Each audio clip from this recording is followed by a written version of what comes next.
there. I'm Trevor Houston, the creator of the Who You Know Summit, and I'd like to welcome you to the Who You Know Job Networking Show.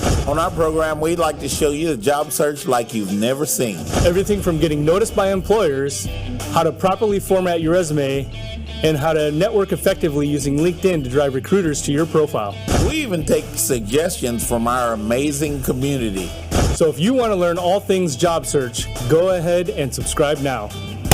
Focus. It's all about the job search. So if you want to learn how to land that next success, you heard them. All you got to do is subscribe and ring that bell so you don't miss out on a thing.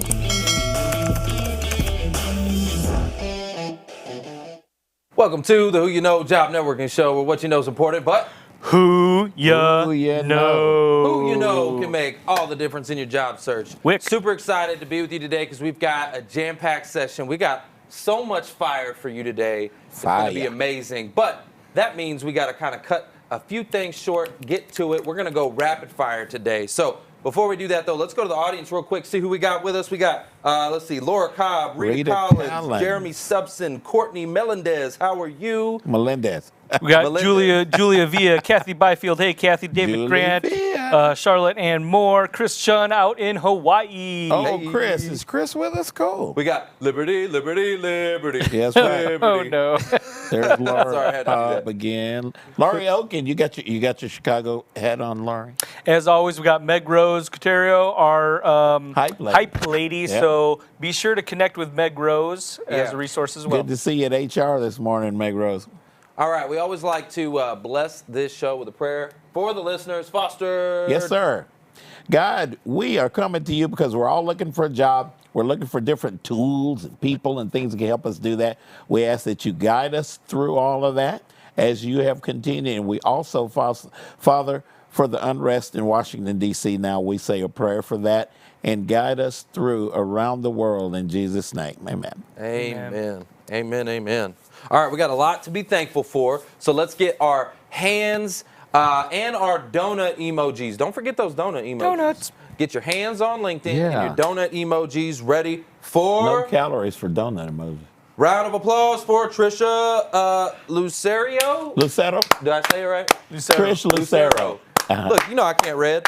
We got Jennifer Sharp. Jennifer Sharp, yeah. Congrats, Jennifer Sharp. And Michael Caldwell. Michael Caldwell, that's right. Big round of applause, Michael Caldwell. Big Mike. What you got? I know you got. All right, I got a bunch too. I'm just going to kind of limit it because I got a whole list. But Jonathan Chow, Jonathan's in the network. Jonathan. We got Rodrigo Martinelli. Rodrigo. Yep. Yes. Kelly Allender. Congratulations, Kelly Allender.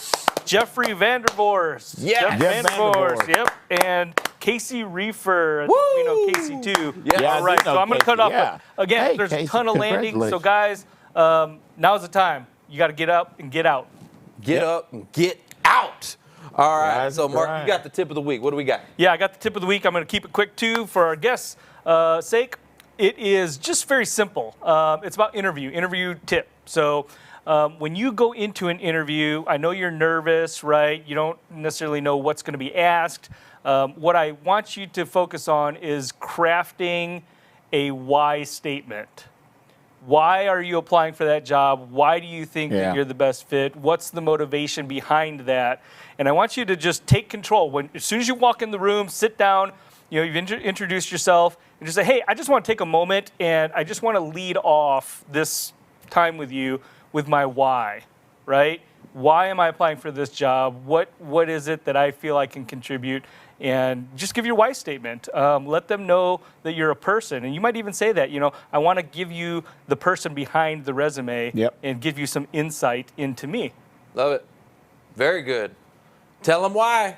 All right. So, speaking of, let me tell y'all why we got some things going on behind the scenes. What y'all don't even know. We're not going to go to commercial break. We're not doing that. Not today. Nope. Not today. We're going to roll. Because why?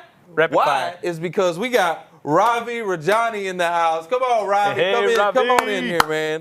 Where you at? Right. Uh-oh, you're muted. Uh-oh, you're muted, Ravi. I thought I would have got used to Zoom by 2021, but clearly I haven't. What's going on? How you doing? Hey, what's up, We're good, Ravi? man. We're in good. the UK. Man, UK, London, 9 p.m. That's what I call commitment, guys. 9 Man, p.m. that is commitment, Thank Ravi. We you appreciate so that much. too, bro. That is awesome. So, guys, let me give you a little bit of backstory on Ravi. Ravi helps leaders become confident speakers so that they can deliver high-impact presentations and build a magnetic personal brand using video. Woo! Oh, that's Trevor's thing. I like that statement, by the way. That's a good one. Man, you got a lot of good words in there. Magnetic personal brand using video. So, hey, look, I'm curious, Ravi, because we've got to know each other a little bit, through actually through Shay's boot camp. Exactly. Tell me, how did you become a personal brand expert, and where did that all come from? Where did that start? Yeah, I mean, dude, to be honest, I wouldn't consider myself in the personal branding game. For me, I'm specifically in the speaking and presentation space. But weirdly, dude, I actually didn't get my start as a professional speaker or one of those dudes that has a TEDx talk that went viral. For me, I was about 7, 8, 9 years old, and I actually got my start in dance. And by the way, not the cool type, not the pop locking and dropping and the stuff you want to shout out about as an 8-year-old boy, right? So my mum eventually let me quit. So I was like, come on. And then eventually, as I stumbled into my teens, I also fumbled my way into theater. My best friend's father was a playwright, and I was like, what are the chances? So I was in 1 play, 2 play, 3 play, and it kept going. And as I got into my late 20s, people would be like, yo, Rav, are you ever going to take this whole being on stage and speaking and presenting things seriously? And I was like, nah, man, I want to go make some money, So I ended up doing business school, and I entered into the world of investment banking. And when I left that world in 2016, that's when I started doing TV over here in the UK, radio, coaching, and sales leadership in various startups. And over time, fellas, it hit me that it's not just about what you say, it's about how you say it. Because I used to watch and deliver so many business presentations, and I'd be like, man, they're always missing something, and what they'd miss is connection. So the big thing I focus on now is I work with leaders, execs, and business owners to help them speak with confidence and actually deliver high impact virtual presentations without Zoom fatigue. That's good. And you know what? That's super relevant, because guess what? A lot of these job seekers, like Mark was saying, going in an interview, you got to be able to deliver, right? Totally. You got to be able to go in there and sell yourself. One thing I noticed about Ravi, you have what we call in the hood, we call that flavor. You got flavor, bro. And so every time you turn on LinkedIn, what do you see? You see video. So you're in the right space, brother. Wow. Thanks, man. I appreciate it. Hey, coming from Foster, the job father, look, when he says you got flavor, you got flavor. What he's saying is I'm old, Ravi. But the ice cream with the sprinkles, huh? The ice cream. Man, I gotta have my chocolate sprinkles. You know what I'm saying? So Ravi, what do you think about for a job seeker, right? Like starting up a personal brand, like how important do you think that is for them? Well, actually, I'm going to hit you with a curveball now. You ready? So I know the show is about who you know. And I think, you know what? That's super, super cool. But I also think when it comes to personal branding, I initially got into LinkedIn properly in March last year. And I realized it's not just about who you know, but it's about who knows you as well. Mm-hmm. And I think the really cool thing about LinkedIn is it allows you with consistency, like you guys have done with this show, immensely over time. People show up for you guys because you've been consistent and you show your commitment. And that says a lot about you as individuals, how you show up for yourself, the background that you have, the type of guests, the value that you give. So everybody can emulate that in some way. And I think if, LinkedIn's like a CV nowadays. That we know when I was hiring back in the day for my sales team last year, even when I was hiring for the sales team, I would go first thing, look at their LinkedIn, not just the type of content they post, but the way that they comment on other things. Because if you got somebody trolling somebody like, I can't believe you did this, can't believe you did that. Do you want that negativity in your team? Definitely not. So it's not just a posting game of what you produce, but it's also what you're giving out. Mm-hmm. Man, hold up. That's some fire. There we go. Drop it. Yeah, that was so fire because, he's like, you just don't want to be in there trolling on people. Yeah. This isn't IG. Come on. Come on, son. So LinkedIn. In your experience so far, when you're working with a CEO or a public speaker and they're working on improving, what are some of the things that they need to work on most? What are the biggest mistakes? I'd say in the virtual world, there's two things I can, immediately think of straight away. Now, the number one thing is people forget to think of the lens as the eyes of the individual that they're speaking to. Yep. So what they'll do is, if I'm talking to you right now, if I'm looking at you right now, okay, I'm talking to you and I'm having a conversation. Right. But so most people would do that. They're doing this right now. They're listening and they're talking. So you want contrast. You looked So ridiculous when you did that just now. Look through the lens, and when I'm listening to you, okay. I'm looking at you. So you create that contrast. So you don't want to lose that connection with the interviewer. Right. Super important. Yeah. Number 2 would be, Trevor, imagine if I come down to Dallas, okay, and I meet you first time, and I'm like, hey, you'd be like, whoa. Coming kind of fast. Hey, Personal space. don't invade my virtual space, man. So it's the same in the world that we're living in now. So here's a quick tip. Take your arm out, put it against the laptop screen, and be at arm's length. Because if I'm over here, it's too far. Right. And the other person is going to lean in to try and project their voice as well. You don't want that. And if I'm too close, you're like, man, I can see that nose hair. So you want to be... Yeah, I got that, B. Yeah, exactly, right? So you want to be at a length where it feels comfortable and the fight or flight response in the other person isn't triggered. So I'll say that's tip number 2. Number 3 would be the currency is when delivering presentations, whether you're a CEO speaking to a prospect or a group of people or rallying your team, you need engagement. Now, I talk about something inside of my boot camp, the Powerhouse Speaker Boot Camp, called the Stack the Energy Method. And I know you 3 will like this, right? So think about Kevin Hart. Yeah. Okay, he comes out on stage. He's like, hey, what's going on, Dallas? And everyone's like, rah! And like, hey, what's going on, London? Everyone's like, whoa. So what he's doing is he's building audience momentum. Now, what you want to do is in Zoom presentations, you want to use the chat function to build audience momentum. So start with asking questions in the chat function, which is low pain threshold, easy for people to answer. What'd you do on the weekend? Are you sick of Zoom fatigue? Tell me on a scale of 1 to 10, how sick are you of Zoom fatigue? And then you could get to the final question is, what would you like to get out of this presentation in the next 15 minutes? So you understand, am I in the right room? You've got the energy, and then you can hit them with the story to turn the attention into connection. And then you can teach them something. Man, Robbie, I'm that's learning your something. space, I'm baby. dropping. There you go. Boom. Hey, Yeah. that's 2 mics right there. Well, let's do Got rid of that. mine. Let's do that with the audience. Let's see about the audience real quick. So let's get them pumped up right now. You know what I mean? Let's do that. So, where are you from? That's a good, easy question, right? Yeah, exactly. So, ladies and gents, type in the chat right now. Yeah. Where are you from? Where are you dialing in right now? Are you from Texas? Are you from North Carolina? Where are you from? Let me know your name and where you're from. So that could be the first question. And the second question is, then you make people feel like a celebrity because you're like, Trevor's from Dallas. What's up, Trevor? And they're like, whoa, I just got called out. Yeah. So you make them feel like a celebrity. You give Trevor them is the a celebrity. stage. And then the third part is, okay, now Trevor, or the second question could be, Trevor, tell me on a scale of 1 to 10, ask a quantifiable question. How hard are you finding your job search so far in 2021? Do it. So you can Y'all in gauge. the chat, do it right now. 1 to 10. So you're right now you're putting your city. Hit me up. And now- Ladies now- and gents, on now a 1 to scale 10. of 1 to 10. 10 being like, man, it's hard. Lars and Katie. It is hard. 10 being hard. Okay. 1 being like, this is easy. And now I've got that data, okay? And now I can go into the next thing of, okay, from this show, ladies and gents, in the next 35 minutes, what is the number 1 thing that you want to have learned by the end of today's show? So I can actually start aligning now my core message that I've got prepared with the room to sense check. Am I talking to my ideal customer here? Am I talking to my audience, or what am I doing in this room? You know? Right. 100%. What the heck? What are y'all doing here on LinkedIn, by the way? You know, like, you here with us. We appreciate you. I want to know what it is that you're challenged with. Like, what are you struggling? You know, like, how can we help you? And what are you searching for? That's another big one for our audience. Tell us What are you tell us searching what for? you need. Ravi, you're a natural, buddy. Yeah. Thanks, man. You dropping Appreciate bombs all over here. You Yeah, just- this he's is trying to working. go for it.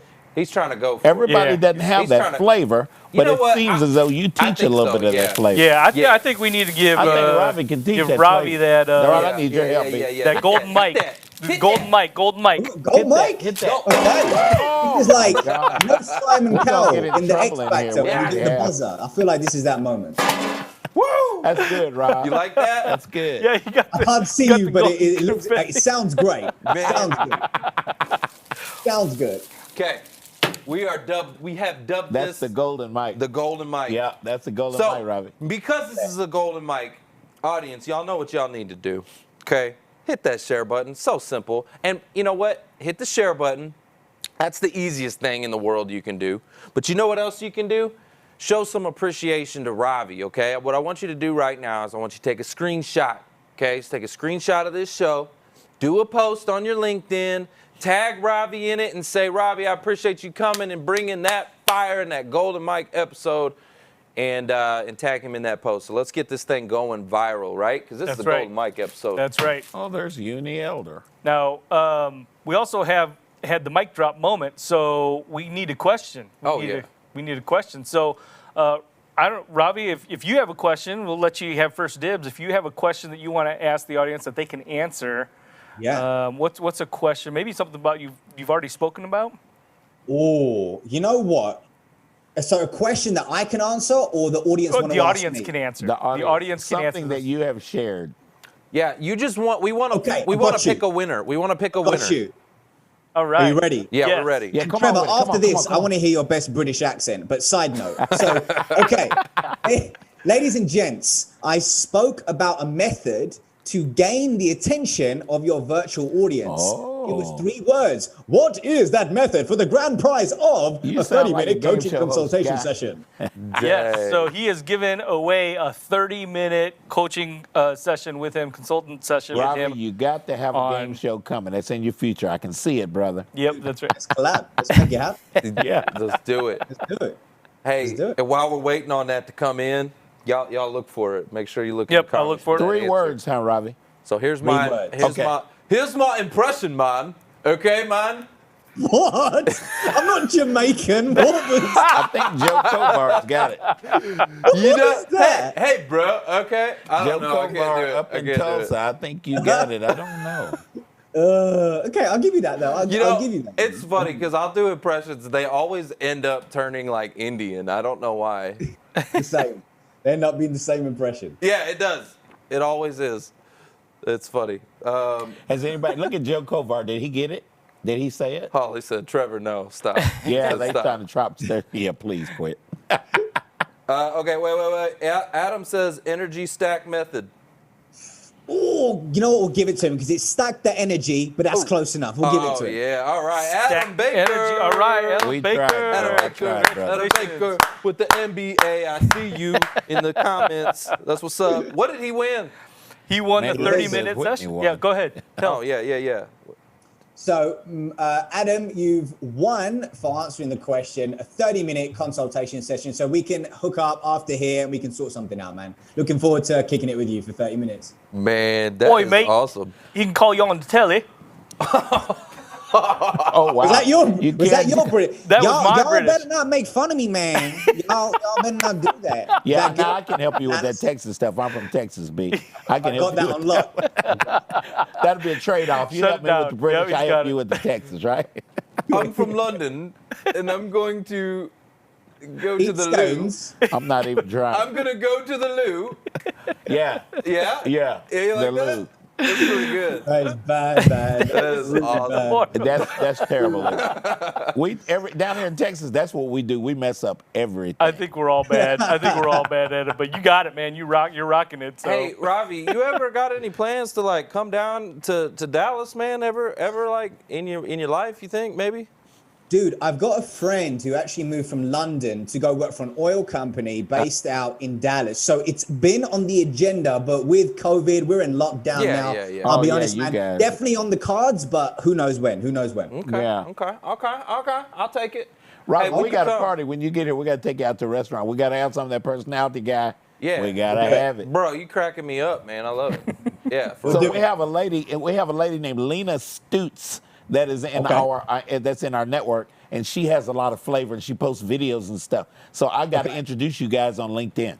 That'd be dope. Yeah, man, that'd be great. Yeah, Yeah. that'd be awesome. Love me some good energy, man. I think I we know, need huh? it now Yeah. more than ever Yeah, before. yeah. So, important. Well, that's the thing too. Like you were talking about Zoom presentations, right? Yeah. And I fall victim of this every once in a while too, because we do so many Zooms where even me as the presenter, sometimes I'm Zoom burnt, right? Yeah. But like, you've got to bring the energy because, Yeah, you like, do. the people on the other end, man, if you want them to pay attention, you can't just do a normal presentation. You have to bring energy. Otherwise, they will zoom out, is what they're going to do. Well, it's like, I don't know if you've ever done a presentation in Switzerland. It's a different thing. A lot of comedians that go up there are like, I never know if I'm doing good because everybody just sits there and it's real robotic. Oh, You know what's interesting is, so one of the things I would tell clients as well is, on a virtual presentation, after you've done it, go look at the recording and they'll go, oh yeah, I'll watch myself. And I'm like, no, that's one way of doing it. But second thing is watch your audience and how they react to your golden nuggets. But here's the problem as well, in a virtual audience, I've had people who look like they are bored out of their mind, but then I get a message afterwards going, oh my God, that was super impactful. So it's not a clean way to test whether your message lands, but if you can watch your presentations back, don't just watch you. That's one way to do it. Watch your audience. Did you have them? Did you really have them? yeah. No, that's great feedback. Great feedback. Yeah, and my world every day, 5 days a week is Zoom. And some sort of way, I keep that energy. I don't know what it is, but I'm not tired. Trevor gets tired of Zoom. I don't get tired of Zoom. I'm like, hey, let's Zoom. It's that juice, it's that flavor. Ravi, we really appreciate you, man. I hate to cut this short, but we got to go to a quick commercial break. But I really appreciate you flying in from London, man, to come in here to this Who You Know show and drop. You some got here nuggets on quick us. too. You got a golden bite. Yeah. Yeah. All right, man. Hey, guys, we're going to go to a quick break. Don't go anywhere. We'll be right back.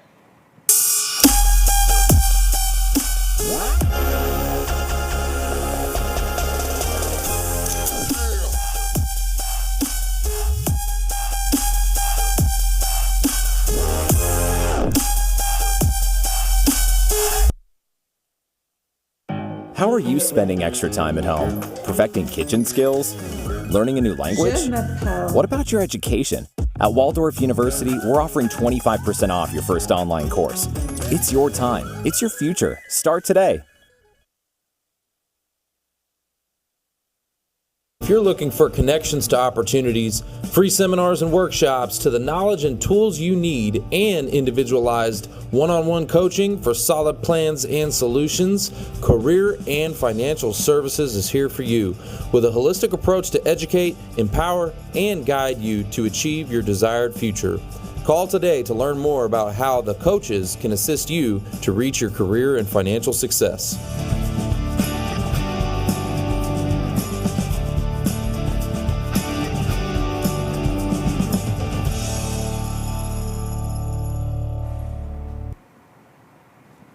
Welcome back to the Who You Know Job Networking Show, where what you know is important, but Who you know? who you know can make all the difference Dawn Westmoreland. in your job search. Hey, Don, it looks like you got your mic muted, but let's bring you on in the room. So we got Dawn Westmoreland in the house, and let me read her bio real quick. She's actually a radio host, y'all. HR consultant, speaker, life coach, podcaster, and author. Dawn empowers the workforce to be more productive and engaged. She has over 30 years experience in the field of HR. So everybody welcome Dawn Westmoreland to the house. Dawn Westmoreland. Hey, Dawn. Hey, Dawn, I appreciate you coming to spend some time with us. Tell us about your backstory, how you got into radio. How did I get into radio? Well, first of all, hello, everyone. This is exciting to talk to you. I'm in North Florida instead of Asheville, North Carolina. Well, we'll take it back about 7 years. 7 years ago, I was working for a federal agency and I became a whistleblower, which means I spoke up about illegal hiring practices. And then I received a lot of retaliation. Oh, wow. Fast forward a year later, after losing my home, spending a few days in the mental health ward recovering from exhaustion, that launched the idea that everybody should have a safe and respectful work environment. So back in 2013, I settled with the federal agency and I refused to sign a non-disclosure agreement so I could help other people, employees, employers to have safe and respectful work environments. So that's the short story, guys. Wow. Wow, so your avoidance created something for you, huh? Yeah, I guess, I would call myself a disruptor. That whistleblower, I'm like, I remember snitches get stitches. Oh, And, oh my snap. And you paid for some of that. You did. Yeah, I lost my house. I lost 90% of my possessions. Yeah. And, Yeah. before it took about a year of me holding my bullies accountable. And then I had, a success. And that's when people started reaching out and they asked me how I did it. Well, it did help to have an HR background. I am retired from the Air Force, 20 years, and I grew up with 7 Hoorah. brothers. So I have to say everything adds up, to Yeah, help. it does. It does. Yeah, I'm an Air Force vet too. Oh, wow. Thank you Yeah. for serving. Yeah, thank you Yeah, for your my whole service. career wasn't supposed to happen. I don't know how in the world I ended up doing what I'm doing. And then Trevor created this job father, and I like that. That's the first thing I've seen along the way. That I didn't create it, though. I didn't create it. Well, no. he didn't create it, but he I came just- up with the idea to market that. Yeah, I So I marketed give it. him the credit because I wasn't thinking about Somebody that. said it on one of our shows. I can't remember who it Somebody was. said it, They yeah. called you the job father, and I said, bing, bing, that's it. That is you. So, Don, real quick. So you specialize in, respectful and safe workplaces. What is an industry, I'm curious, that you might steer clear of? That might just be on the, That's a good question. like maybe you'd snitch on them. I'd snitch on anybody that Wow. mistreated people in the workplace. Yeah, there Well, you go. Good for you. It's a really, really good question, and I've done a lot of interviews on radio, podcast, TV, and nobody's ever asked me that question. I don't think that I would steer away from any industry. There are some that seem more prominent, like, I hear it all the time with teaching and nursing and such. But no, I wouldn't steer away from any one of them. Yeah. What I would do is empower myself, learn everything I could, and stand up for myself and stand up for others if possible. But is there an industry, though, that might be needs some work? Let's put it that way. Maybe there's a place that you like. You're a job seeker, and you're wanting to go back to work, and maybe this is a place that You're like, little maybe not there. edgy and maybe gets a lot of complaints, a lot of harassment, a lot of that kind of stuff. Anything that you can think of off the top of your head? Well, from my experience, I worked 5 years in the federal government as a civilian. And of course, I spent 20 years in the Air Force. To me, one of the toughest challenges is working in the federal agency because a lot of times things are swept under the rug. Huh. But I can't sit there and say that's a blanket all for all federal agencies. If you were to file, for example, discrimination charges with the Equal Employment Opportunity Commission, you might end up getting a settlement, a remedy, but rarely do the people that have been bullying you or discriminating against you, do they get held responsible? And let me back up a second and say that bullying is not illegal, but discrimination in the workplace, if it's a protected class, according to the Equal Employment Opportunity Commission, that's a whole different story. So what's that line? Because, bullying,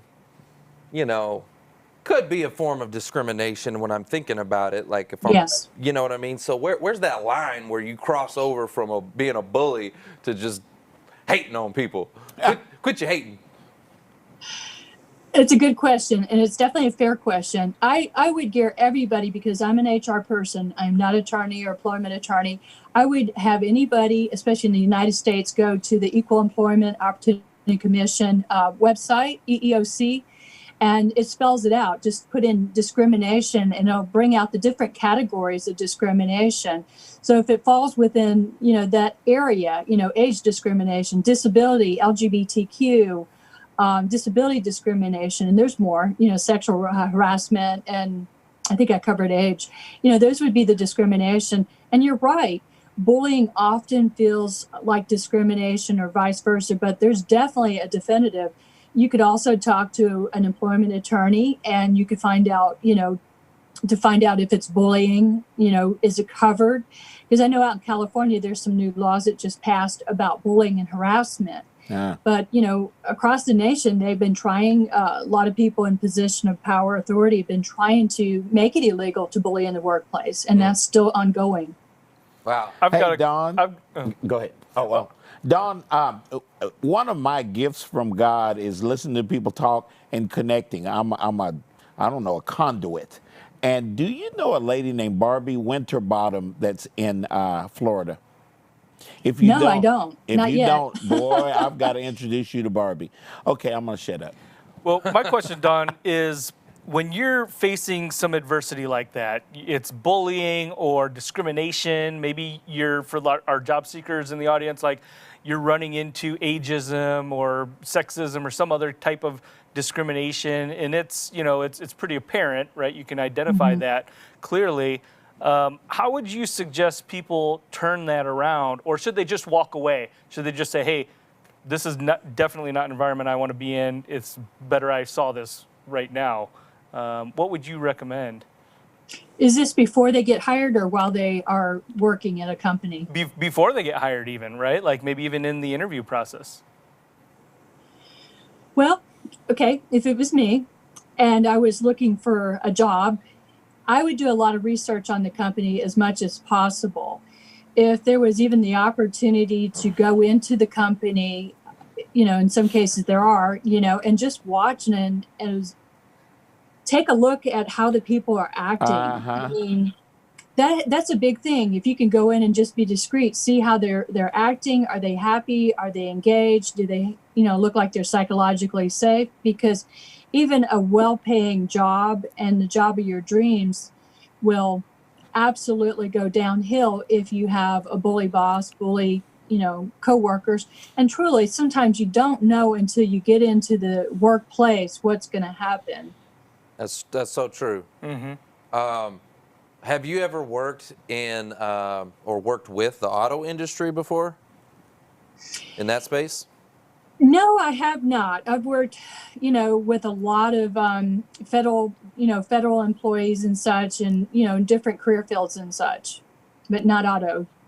Yeah, it can be that's why I was kind of trying to find out from you earlier about some of these different industries, because I came from the auto industry, and it's kind of gets a little bit of a bad rap. Just it can be a little harsh and a little bit of a grind, and I think it's changed a lot though because of the internet. It's changed a lot of it, and so there used to be a lot of negotiation, and a lot of the negotiation. Yeah, a lot of that's been taken away, hasn't it? It's been taken away, yeah.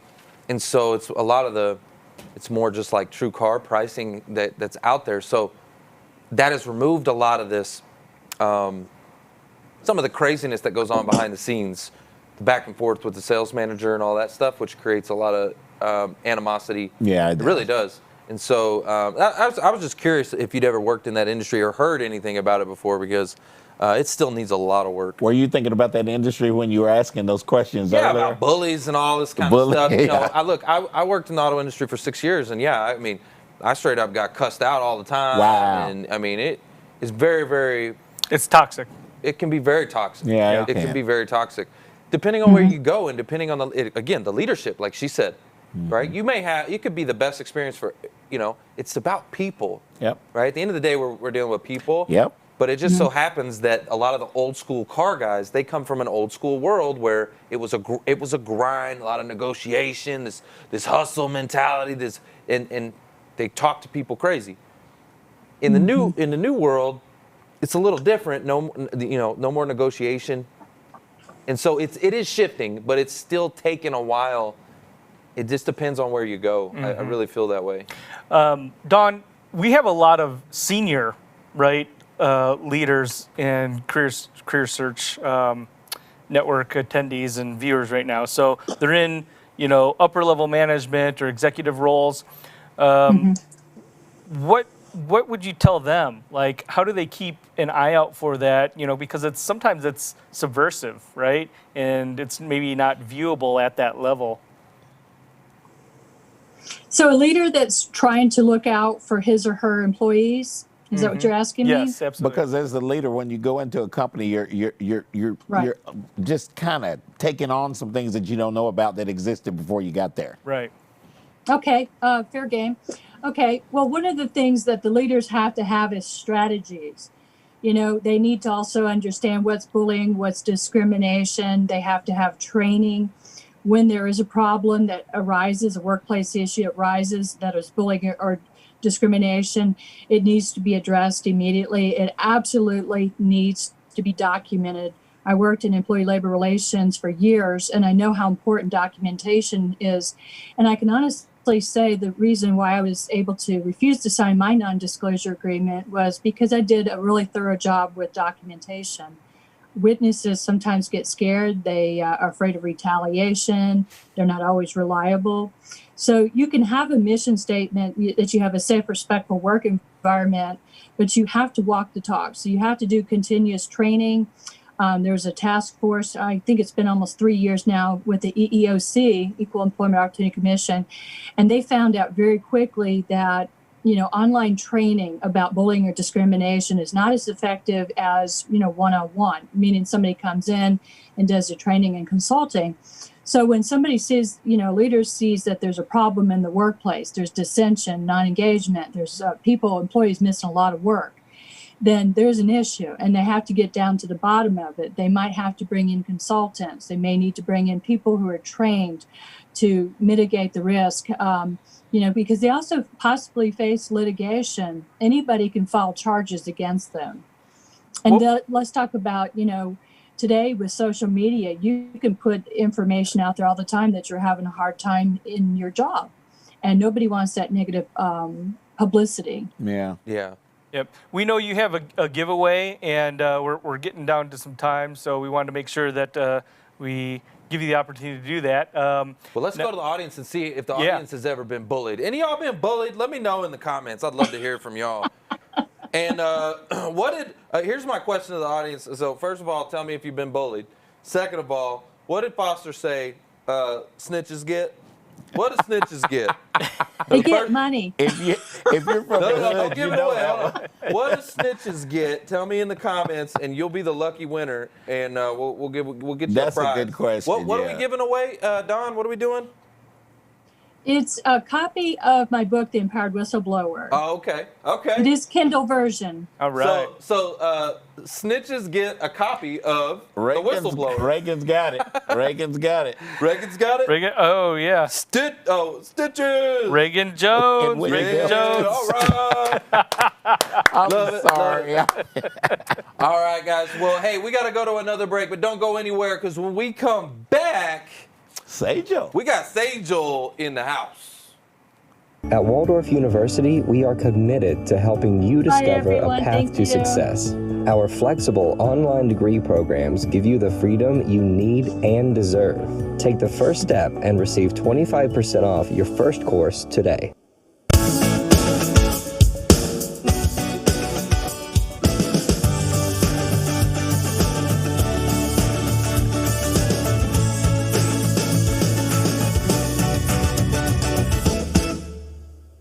I've started the 12-week program that you guys are putting together, and the wealth of information that you guys have provided completely revolutionized and transformed my knowledge and what I know I need to do to get my next career. The Who You Know Network has helped me tremendously with my job search. They've really taught me how to connect with people, how to really network with people, especially in these times where it's a bit difficult. They also taught me some methods, some techniques to help me stand out from the crowd. I was really discouraged, I was really depressed, but then I discovered the Who You Know Show community, and this has given me so much encouragement, so much hope.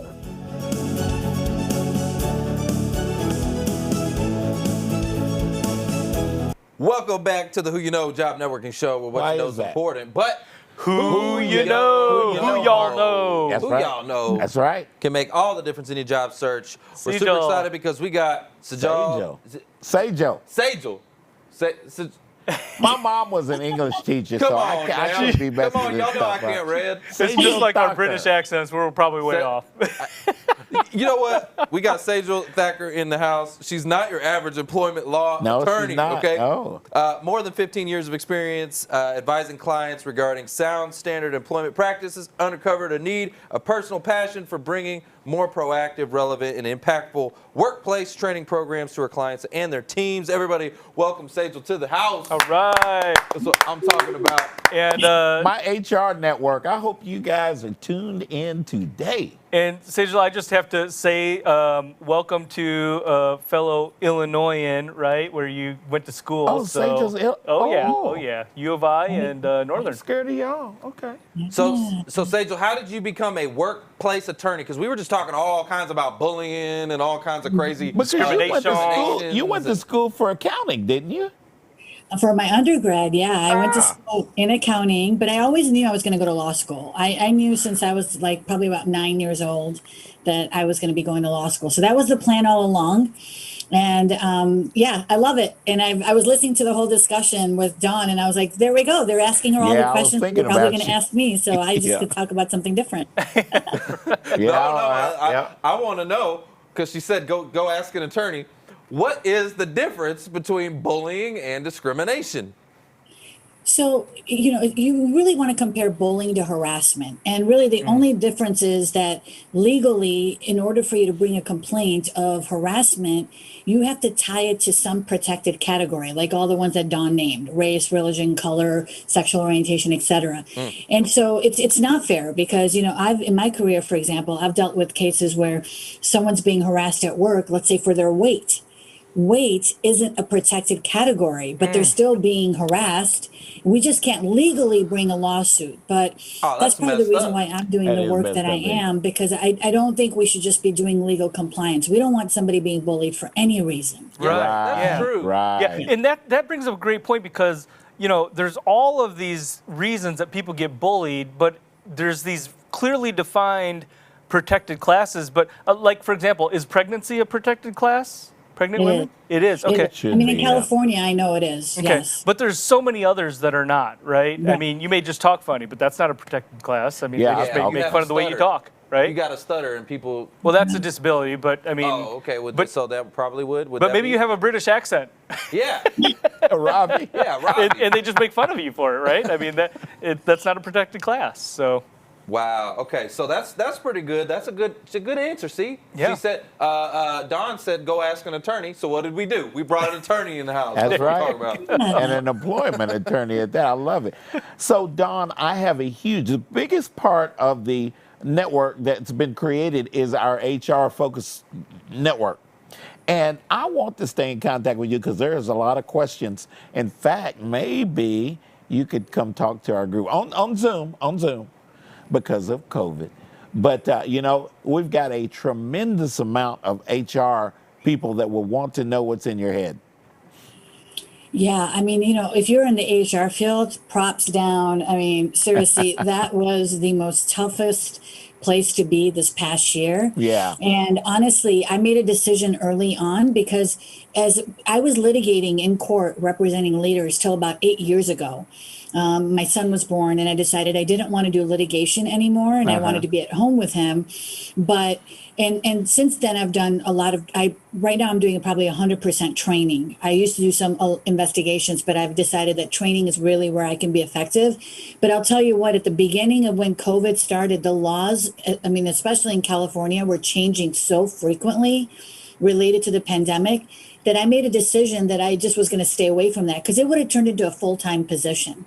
Because it's, you have federal laws changing, state laws, you have county, city laws changing, and they're still continuing to change. So for organizations, if you didn't have HR, you needed to get HR or you needed to get an attorney that you can consult with just to keep up with those things. But yeah, I'd be happy to come and talk to you because I have spoken on some panels about that issue, but I'm definitely not a subject matter expert when it comes to that COVID stuff because there's just so much of it. I know, and it's constantly changing. We're steady learning new stuff as to what we're going to do behind that. So I will contact you for that because that's been one of the most inquired things that I've run across.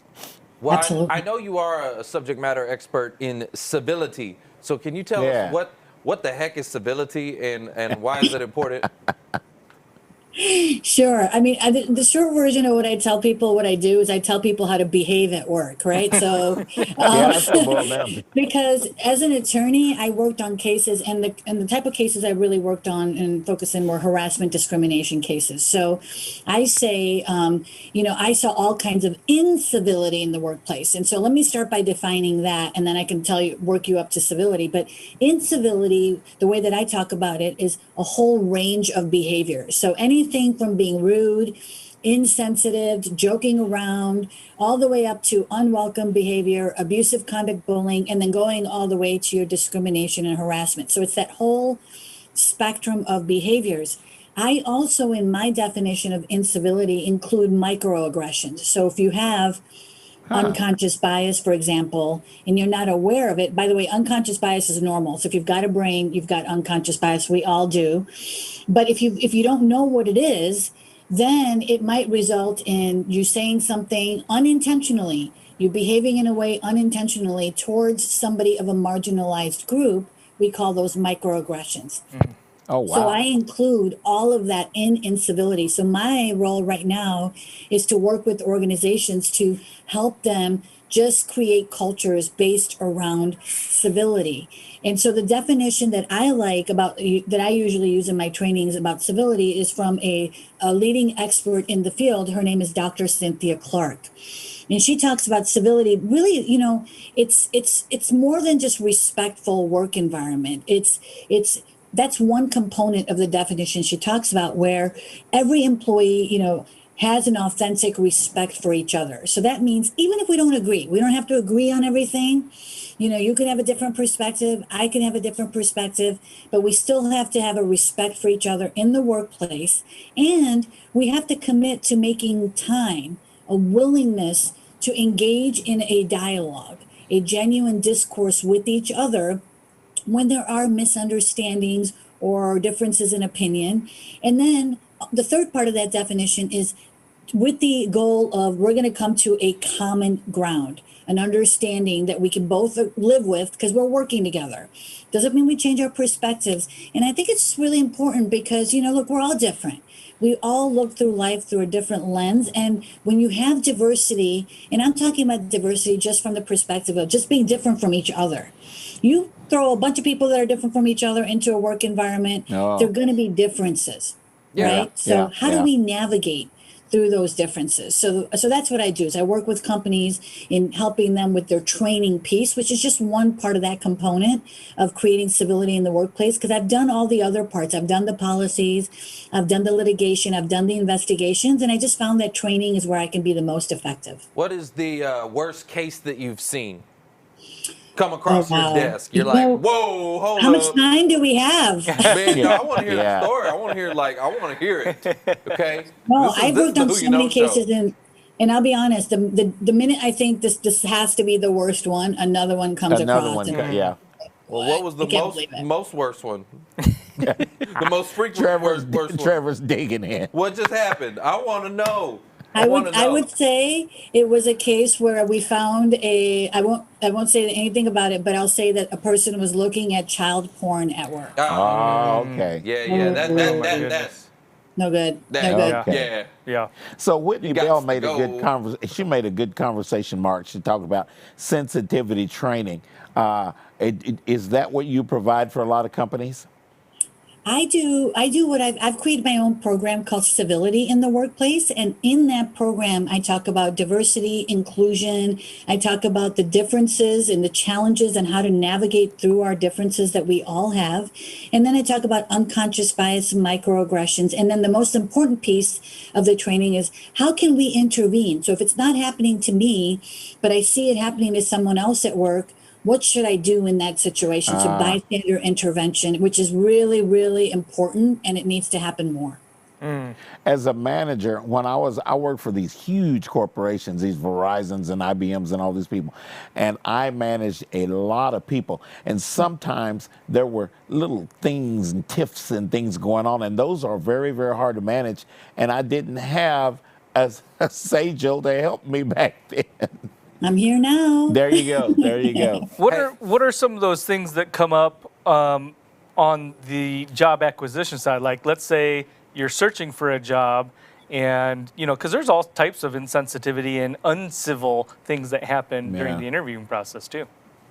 Yeah, I would tell everybody that if when you're looking at a job, I mean, you really need to figure out what is the kind of culture you want to work for, and what kind of diversity is important to you. I think, job seekers now are really looking at organizations with a different lens. They're figuring out, does this organization have the kind of culture I want to work at? Because last year, at least in the work that I'm doing, people's tolerance levels for putting up with that kind of behavior or incivility in the workplace has gone down significantly. People are not putting up with incivility, and people are speaking up, just like Don was talking about, speaking up more about these kinds of situations.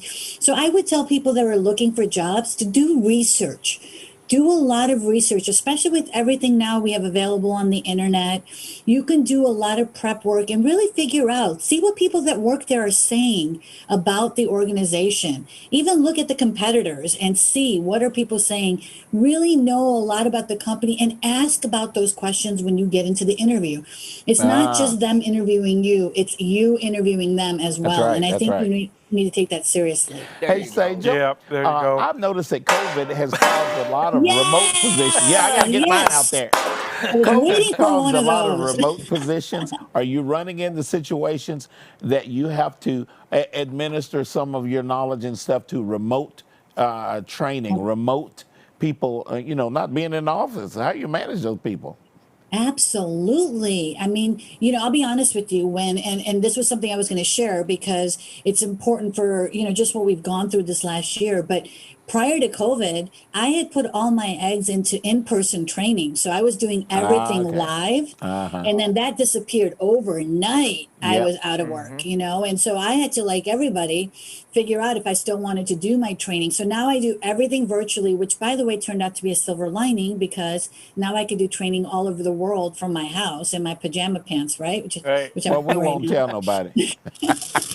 But yeah, you bring up a really good point because a lot of companies forget that even though we're not face to face and we're not here in front of each other, culture still has to be a priority because lots of cyberbullying going on, lots of microaggressions going on, Zoom, Slack, people are posting things on social media. So I think companies really need to take a look at their training to make sure it's effective and covers those kind of scenarios, as well as their policies, because when those policies were drafted, they didn't take into account that now we've got over half of the workforce working from home.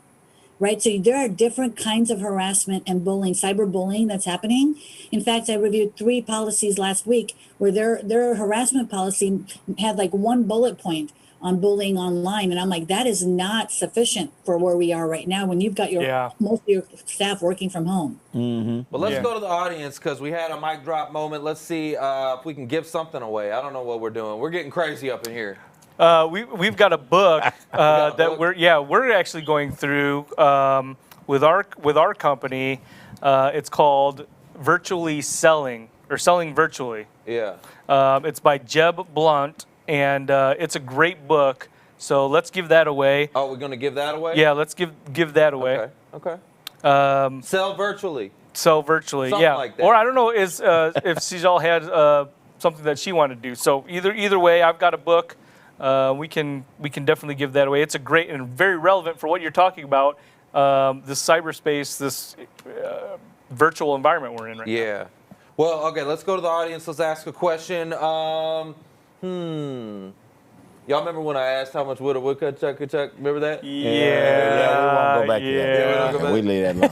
Sejal, do you have a question? I want to see how much the audience has been paying attention to us, because there was an answer, and that answer was from episodes ago.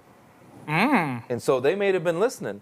So actually, you know what? I'm going to ask them again. Ask them. There's a specific answer I'm looking for. How much wood could a woodchuck chuck? Oh, not that. No. There's an answer. And it'll tell me if they were answer. playing along, if they've been listening. Yeah, I want to see where my loyal listeners are at. Where my loyal who you know's at? Holly got it. She already knows. Holly, you know this. Holly's cheating. Holly, you too close up to the house, Holly. Oh, man, she put it out there. 5. Dang it. Sejal, do you know 𝐒𝐿𝐒 Thakkar? She's already got that book. Do you know 𝐒𝐿𝐒 Thakkar? What's the first thing? Binti. I was wondering if she was a friend of yours or a relative.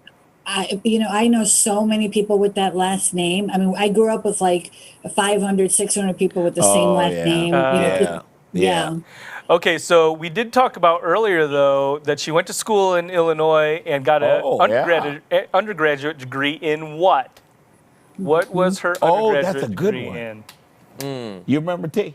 Nope. I can see Trevor. I've known Trevor long enough. I can read his face now. All right. So what was her undergraduate degree in? She went to U of I. Went to U of I. Yeah, I don't remember things, Foster. Come on, man. Guys, what was it? Oh, Whitney Bell. Whitney Bell? Whitney Bell. Whitney Bell. Accounting? That's it. That's right. it. Whitney Bell was first. All right, Whitney. Whitney. You got a book. All right. That's good. That is good. That was fast. It's so funny when you hear the producer in the back laugh. Yeah. Yeah. Derek is back there. I hear him. That's pretty good. That's good, Derek. I appreciate you, man. So real quick, I got another question for you, actually, and it's not related, I guess, as much to the civility side, but non-disclosures, like non-competes, things like that, right? When people are leaving one job and going to another, sometimes they're restricted with these non-competes and whatnot.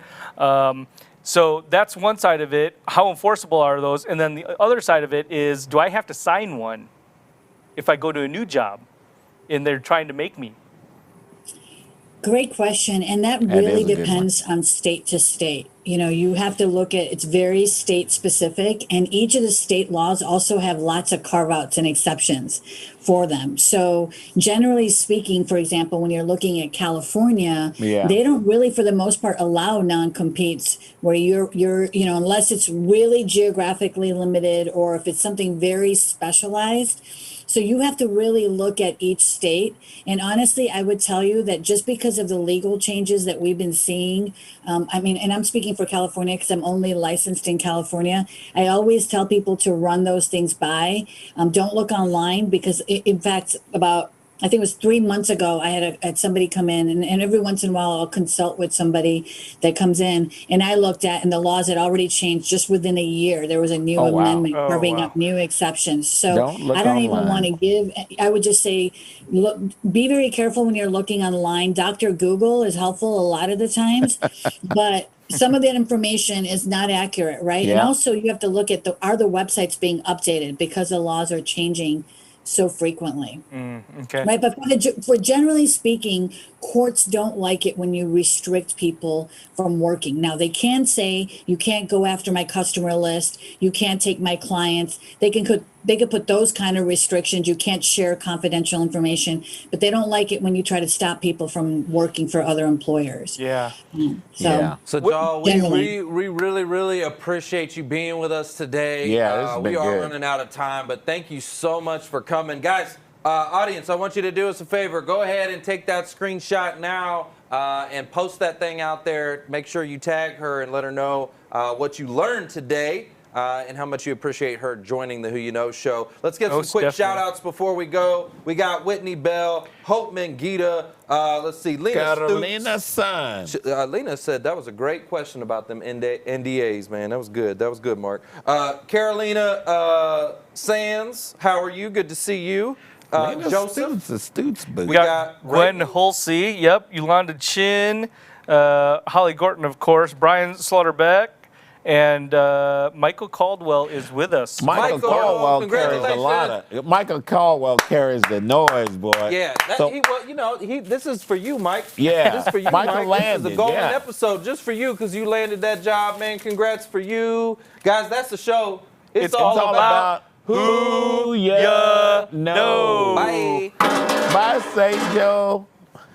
Trevor Houston here, and I want to thank you for tuning in to the Who You Know Job Networking Show. We hope you've been inspired, encouraged, educated, and entertained all at the same time. For information on our different events, workshops, partners, or partnership opportunities available, check out whoyouknow.show for more details. And be on the lookout for our new mobile app coming soon. You never know how this show could help someone you know. you know? And if we've made an impact or put a smile on your face today, don't forget to hit that share button on your way out. Until next week, it's all about who you know. Bye.